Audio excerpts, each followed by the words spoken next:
case, ladies and gentlemen, what we have here is f of x equals negative 48x squared plus 3x to the fourth. And what I'm asking you to do is find the zeros. So hopefully by now you guys have understood that, at least when I'm asking you to find the zeros, I want you to set this up into a quadratic equation. Or not just a quadratic equation, but into a equation.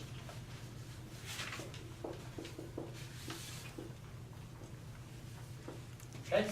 So your first step when determining the zeros is set it equal to an equation that is equal to 0, because we want to find the values of our variable that make our equation true when for when our equation is equal to 0. All right. So now the next step is we need to determine what is the best way to solve. Well, since we have two variables and they're to a higher power, we're going to have to look into some factoring. So the first part of factoring that I look into is factoring out the GCF, meaning what do these two terms have in common? And you could say the GCF would be, anybody? 3 and x squared, right? Now you could factor out a 3, you could also factor out a negative. I'm actually going to factor out, let's factor out a 3. 3x squared. So by factoring out a 3x squared, I'm now left with a negative 16 plus x squared. All right, now you might not like negative 16 plus x squared, so let's rewrite it.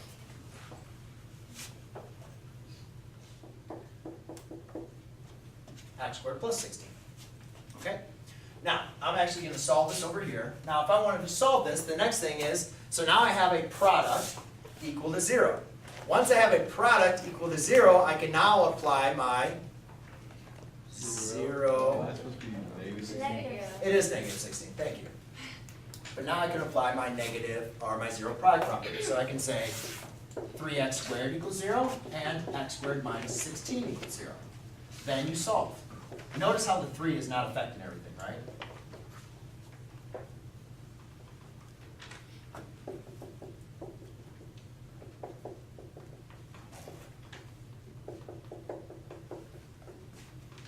Please remember when you include the square root, you have to do the positive and the negative. And let's see why, all right? Because now here's my zeros. And a lot of students I saw got 0, x equals 0, x equals plus or minus 4. A lot of students got that point, which is good. But where we messed up a lot was with multiplicity. Because now when looking at multiplicity, we need to go back to our factors and say, all right, when looking at the multiplicity here, what is the degree of our multiplicity? Well, when we're looking at multiplicity, we want to look at our factors in our form of x minus k. So we want to make sure these are linear. So I want to actually factor these out further. And there's a couple ways I can do that. I can rewrite this 3 as x minus 0 squared. This is a difference of two squares, x minus 4 times x plus 4. Now we could have done this from the beginning and then applied the 0 product property from here as well. Right? Do you guys see all this? If I use 0 product property, x would equal 4 and x would equal negative 4. Right? If you set those both equal to 0. And then, and remember, when we do determining multiplicity, x minus a, k. So you always want to have it as your linear minus a, right? X, linear, not raised to any other power. X to the first minus a. Are all these in that format? Yes, right? They're not in the format up here, so I had to factor them a little bit further down to their linear factorization, which we call it, which we'll talk about today. Then what you guys see is here, I have a 2. So therefore, the 2 goes to this 0. So therefore, this 0, I'm not going to write out multiplicity. I'm just going to say the multiplicity of this 0 is 2. Now let's look at the other factors. This factor has a factor of 1. This one has a factor of 1.